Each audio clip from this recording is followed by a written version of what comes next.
The experience of trekking through the Mexican borderlands is a surreal one. Everywhere you look, you see free-range cows, guns in RP, and signs asking not to leave garbage. Still, there's a ton of trash, but a lot of it's pretty interesting. You see empty cases of beer, diapers full of poo, Venezuelan flags, printed copies of unanswered emails from U.S. Border Patrol, and a delicious half-eaten Snickers bar just for you. Hay mucha gente de Venezuela que Aquí hay mucha gente de todos lados. As we begin to walk down a large hill, one of the coyotes stops us and tells us some important information. No es que sea peligroso, simplemente es mucha cautela, porque mucha cautela. Para que así nadie sabe nada. No saben nada de nosotros. They say the cartel controls this particular human smuggling route, and that as freelancers, they failed to pay the coyote fee, or the cartel tax, which is actually about 20%. And they also didn't tell them we'd be filming. So, in the event that a collector rolls up demanding money, I have to act like we're just a couple of bros on a chill hike. Okay, está bien. Truly seeing no other option, I follow them down the hill and into the woods.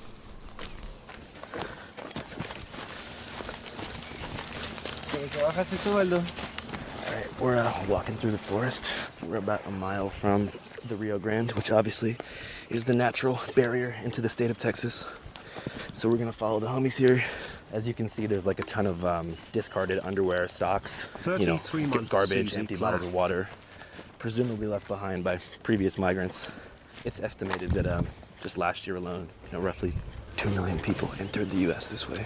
Jesus. As we continue to walk, I get my first view of the river. This spot, though, they say, is way too hot to cross. They added a special car to Fortnite. You should Not check because it of out. Border Patrol, they say, but because of undercurrents, which are the leading cause of death in the river. The current can sweep you under that water in just seconds. Border Patrol agents rescued 2 migrants struggling to stay afloat in the fast-moving water. Jesus. No soy peluche, soy niño.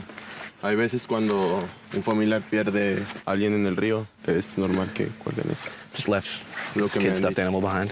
Sí. That's Mucha scary. gente sufre, llora demasiado, solo para poder llegar. Pero hay veces que pues, yo me pongo a pensar y que digo que la gente es así pues, porque son así. No sé si Yo, me shut your todos, ass up, todos Suck it. tienen un sueño o una vida muy bien hecha, pero The coyote, like many others, don't understand why migrants would go to such lengths just to get to the U.S. But his perspective is an informed one. He spent most of his life in a border town, and for a year lived in San Antonio and worked as a dishwasher, where he said he felt alienated, exiled, overworked, and depressed. he estado encerrado, trabajando encerrado. Es lo único. But does admit the service wages were much higher. Yet, so was the cost of living, so he was barely able to make any money. This equation is something that very few economic migrants seem to be Minimum wage continuously falls behind inflation. Whoa. Yeah. aware of, which points to a larger issue, which is the widespread proliferation of American dream propaganda in developing nations. Every migrant that I've spoken to, from Senegal to Guinea to Guatemala and to Bangladesh, believe, without any prior experience or really contemporary information about the problems facing American society, No, that hold on. America is Chat, if it's on par, right? It doesn't split, does it? Wait, am I misinterpreting this? I'm confused. Chat. paradise, heaven on earth, a place of free if it elections, doesn't free split, press, isn't that and that bad? unlimited social welfare programs. I just been swiping for EBD. Go to the bank, get a stack at least. This shit here better than selling peas. I made some rent that I couldn't believe. But unfortunately, this is not the case. The Department of Justice says a rapper who bragged in a music video about getting rich from an unemployment scam is now facing federal charges. America is in a bad spot in a number of ways, and it seems that most migrants are not aware, as I mentioned, about the skyrocketing cost of living yet stagnant minimum wage in every major U.S. city that's eroding the working class in cities like San Francisco, where many lifetime city natives have been priced out in the past couple years. Yeah, it's fucked up. It's impossible to live here. The rent is rising, minimum wage is the same, no parking. If you get a parking ticket, nigga, that's a whole check right there. You need to work 3 jobs just to live in a one bedroom in Zombieland. But most migrants seem to be programmed with the opposite vision of America and seem to have been swindled by an aggressive, multi-generational PR campaign, which in my view has totally misled them and left them in the dark on very important information. They're unaware, for example, about the ongoing cold class war in all of America's major cities, or that the majority of US citizens have been strategically divided. Guys, I don't think it's misleading. I feel like it's like an ideal. I think it's like wanting better, and it's not deliberately misleading it. Into politicized I don't think it's a good way to word it. I don't like it. Investment firms who control the mainstream media. They've been using the border issue to stoke the flames of an internal culture war between Americans by pulling on liberal heartstrings with migrant sob stories, while simultaneously stoking conservative anger by blaming the who goes out and says, guys, I get a pause of broadcast, chat. Guys, here in America, guys, please, chat, please, look at us, guys. Poor, class war, dog shit, miserable trash, high taxes, death and poverty, drugs, and more death, pog. Here in America, we just die. Dude, it's not, even if true, it's like, dude, it's okay to have an ideal and want to have better and want to have a dream. It's what it's called, the American dream, not the American broken reality. Like, what the fuck? The global economic crisis on Joe Biden, but both angles are deployed by the same propaganda apparatus. It's literally called a dream. If you notice, dreams aren't real. That girl in your dream last night, you were about to kiss, okay? She's not real, you fuckwad. You're not gonna go date her. You cannot go on a date right now. She's not real. She's not real. She is not real. Whose primary goal was to generate revenue by bringing clicks and engagement to legacy media, which will collapse, but not yet. In the meantime, legacy media's purpose is to distract and divide. Anyways, back to the forest. Me and the coyotes find a gap in the trees, and there she is, the US of A, home to bald eagles, corn dogs, and gangsta rap. Drive-through Starbucks, Roll Tide Rush Weekend, apple pie, and the Island Boys. I also see the barbed wire the newsman has been hollering about for the past couple weeks. Razor wire remains up along the U.S.-Mexico border even after the Supreme Court ruling allowing federal immigration officials to remove it. Texas has argued that the razor wire is repelling migrants from crossing into the country illegally. It appears that President Joe Biden and Chat, why make it a gray area? Shouldn't this always be a black or white area? Is it a border or is it not a border? Because if it's not, just build a bridge. If it's meant to be crossed deliberately, then just build a bridge. Make it a nice fucking... Make nice bricks, cement, and make it just walkable. What? Because either you don't be able to cross, and it's not meant to be crossed, and it's like, don't do that, right? Where's the wire? Or the point is to cross it, build a bridge. There's no anything in between is stupid. It's bricked up. Anything in between black and white is just brain dead. What a stupid idea. Texas Governor Greg Abbott have been involved in a vicious dispute about having more or less razor wire right there. Biden wants less and Abbott wants more. But it doesn't matter because the majority of river embankments on the American side have no barbed wire at all. It's a non-issue and a distraction, designed to create controversy from afar. He says this is a perfect place to cross, but he's worried it's a bit too deep. Y si él mira que está hondo, busca otro lado. Si no está hondo, pues por ahí pasamos los cuatro agarrados y pasamos. ¿Ustedes van a pasear con nosotros a los Estados Unidos? This may sound a bit amateur, but I didn't realize up until this point that we were actually gonna cross the river ourselves. I was expecting just like a tour of their route, but obviously they had other plans. Y luego ahí ya cruzamos para los Estados Unidos. Sí. Ah, sí, como $5,000. God damn it. It was also going to cost us $5,000 a piece. This was not discussed, but I wasn't sure what to do. So, eso es la primer parte. La primer parte es esta. Okay. Y luego... señor Andrew, conseguir alguien que nos levante. Me cuenta es un carro y ya nos sube hasta San Antonio. Okay. Pero tenemos que caminar, a de cuenta, hasta Uvalde. Háganse por acá y regreso. At this point, it became quite obvious that I was in far too deep. The coyote told me that after crossing the river, we had to walk from Eagle Pass to Uvalde, Texas, which is over 67. Chat. What is that? What is that? The red thing, is that like an inflatable barrier? Crossing the river, we had to walk Pepperoni! from Eagle Pass to Uvalde, Texas, which is over 67 miles on foot. How would this be possible? According to Apple Maps, it said it would take over 24 hours. We had no water. Plus, we apparently owed these guys $5,000. Looking back, I would have asked to turn around, but we were in far too deep. And while they're being pretty cool, you never know when a switch could flip or something. Abruptly, the younger coyote asked me to duck down because a border patrol boat was speeding by.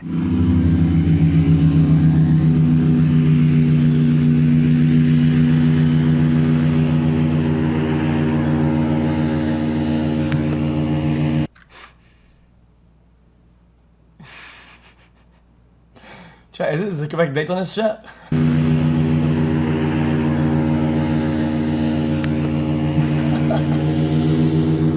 Mira, Ay, no, este es es un montecito. Este es todavía un monte y después de este monte sigue ya lo americano. Ok. ¿Quieres vivir en los Estados Unidos o te gustas vivir aquí en México? Sí, yo quiero vivir en Estados Unidos, pero eso ya va a ser después. Ahorita aquí estoy bien. Sí. Tú tienes 18 años, hay mucho tiempo. O 19. Sí, 19. Ok, hay mucho tiempo para Sí, hay mucho tiempo. entrar. The other coyote asks me to give him the 100 pesos that I'd brought along for emergency purposes. He says someone spotted us and is asking for money. Perhaps naively, I approach the man to see what's going on. The man who asked us for money is a bit strange. He seems to function as both a tax collector and someone who provides first aid and flotation devices to migrants. Whatever his title was, or who he works for, I don't know. But there was no option but to bring this man along. Hola, ¿qué pasa? ¿Puedes decir tu nombre y dónde eres? Me llamo... Soy de aquí de Piedras Negras. ¿Qué haces hoy? Pues aquí apoyando a la gente que va cruzando, los estamos apoyando, cruzan y a veces no traen su chaleco, no traen protección para el agua, ¿verdad? No traen salvavidas y pues los estamos apoyando, ¿verdad? En eso, para que no vaya a haber un accidente o algo, porque la gente no conoce el río y llega y nada más quiere brincar y cruzan con los niños en los brazos y pues yo también tengo hijos y eso es lo que... As we learned in our previous episode, the Rio Grande is 4 feet and 9 inches deep. And 58% of Mexicans reported as not being able to swim. So many children and older grandmothers who try and cross the river into America but are below 4'9" end up drowning. 3 migrants have died near Shelby Park in Eagle Pass. A woman and 2 children drowned in the Rio Grande River. 4 migrants, including an infant, have drowned in Eagle Pass. Lo que muchas veces no miran ellos, ¿verdad? O sea que pueden tropezar o algo y en lo que se tropiezan el niño puede agarrar agua o algo. Y sí, pues a veces no les ayudamos, pero les avisamos, ¿verdad? Es peligroso, aparentemente se mira tranquilo, pero sí hay lugares donde está hondo y puedes ir caminando y de repente pisas y te hundes y poquita corriente que haya en ese pedazo. So they have to buy a floater on this guy. Creo yo, anda entre los $7,000 y $10,000 en entrar a los Estados Unidos. Me queda cerca del río y vengo aquí al río a ver en qué puedo ayudar y a veces me dan algo de dinero, ¿verdad? Y... Sí, gracias mi amigo para la entrevista. ¿Qué? Sí. Chile, ¿tú quién eres, compa? Despite his good Samaritan framing, we had no option but to pay him for his services. Still, apparently this is a bad place to cross. Our coyote points to the water to show me something. Pues hay varias ocasiones que hay muertos ahí en las pelotas naranjas. Yo le digo las pelotas de la muerte, ¿verdad? Porque cada vez hay muertos ahí. He points to the orange buoys in the river, installed by the state of Texas to deter migrants. A disturbing discovery at the border. Security officials found a body trapped in the buoys recently placed in the river across from Eagle Pass. The coyote says that on multiple occasions he's seen dead bodies trapped in the buoys, so we'll need to keep walking. But stops to tell me that he believes the Border Patrol boat from earlier has been following us using infrared heat sensor cameras. Out of nowhere, the first aid collector man starts hauling ass, and my coyote follows him. Naturally, I run after them for about 10 minutes until we finally get back to a new spot in the forest. Oh, wow. Once again, they bring up money. So kind of what they were saying was that right now the standard market rate for an average border crossing with a coyote is between $3,000 and $5,000. I'm not sure how they expected me to pay them, but I wasn't worried about that. My primary concern was getting back into America. Once there, I'm sure we could easily arrange some kind of wire transfer or something. But I didn't feel that a remote forest in Mexico was the place to negotiate, so I kept going.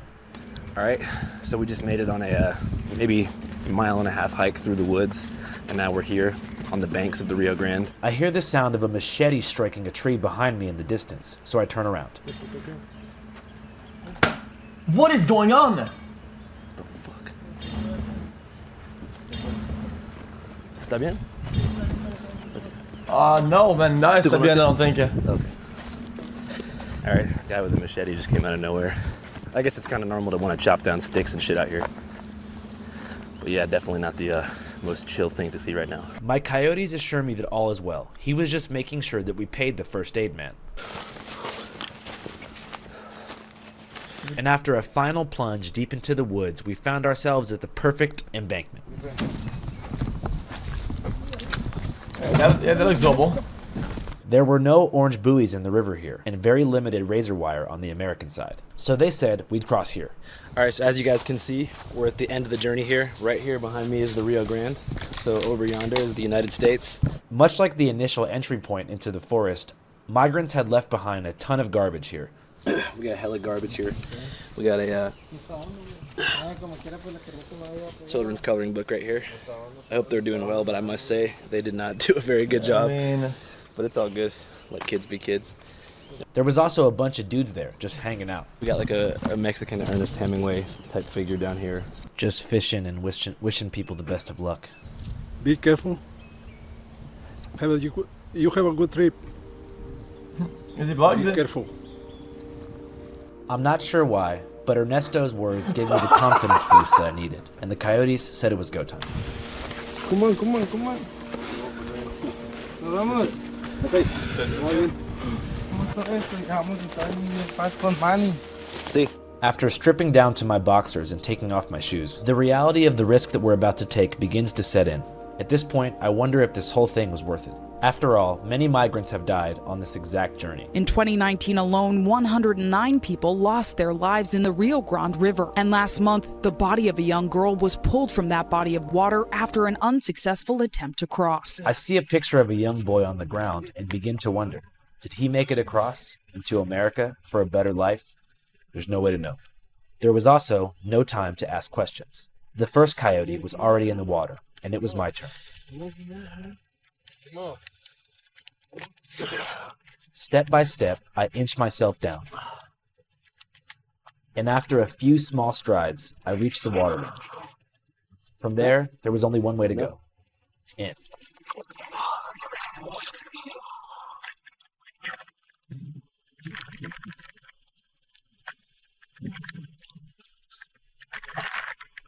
As I inched through the rushing green water, I began to feel the undertow, the rapid current beneath the river's surface I'd been warned about.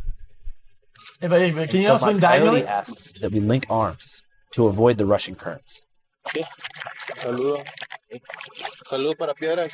I see an entanglement of razor wire that lets me know we're almost home, and Larry Susan's close behind me. No. Thank God, the experience is finally almost over. Grab with the other.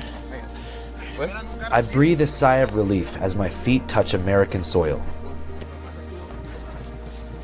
I was finally home, in the land of the free, where the bald eagle flies. Sure, we had 76 miles to go until Uvalde. Wait, what? But at least I made it across the river, and away from Mexico for now. On foot? You're white. White. You're white. Suddenly, my coyote ducked for cover and told us to be quiet. Tírate al suelo, tírate al suelo, tírate al suelo. Así.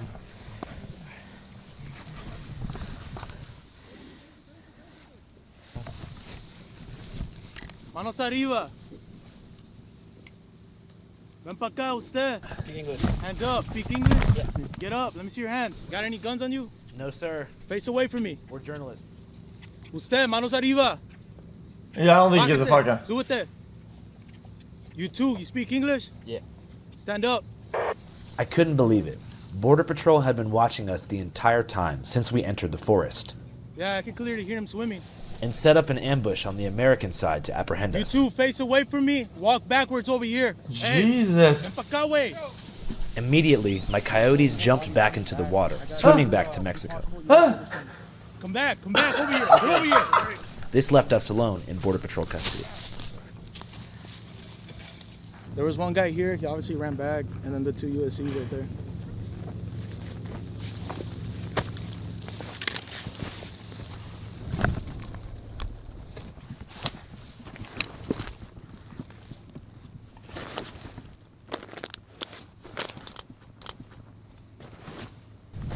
Jesus.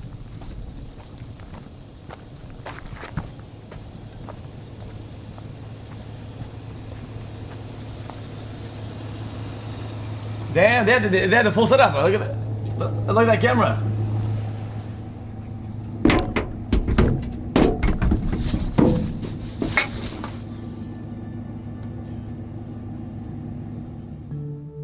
After crossing the river, Andrew and his cameraman were arrested by United States Border Patrol for illegal entry into the United States.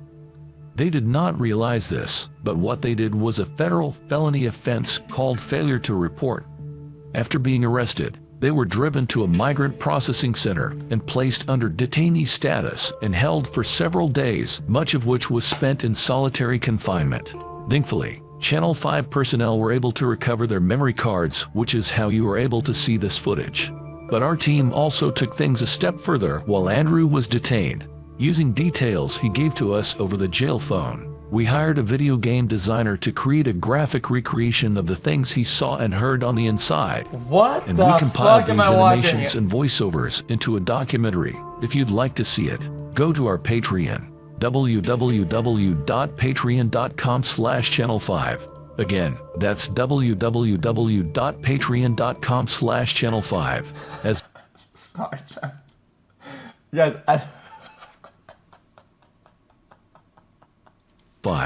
As many of you know, we are primarily crowdfunded and supported by your monthly contributions. Free the guys and free C Mac the Loke. Channel 5 live worldwide, Hollywood and Vine. Fuck the authority, Channel 5 News. Channel 55. We don't fuck with custers. And 5 is the best number.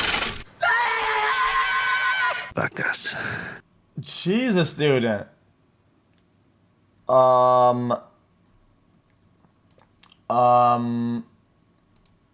Chad, that was something. Chad, that was actually pretty good. But that was like kind of tough though.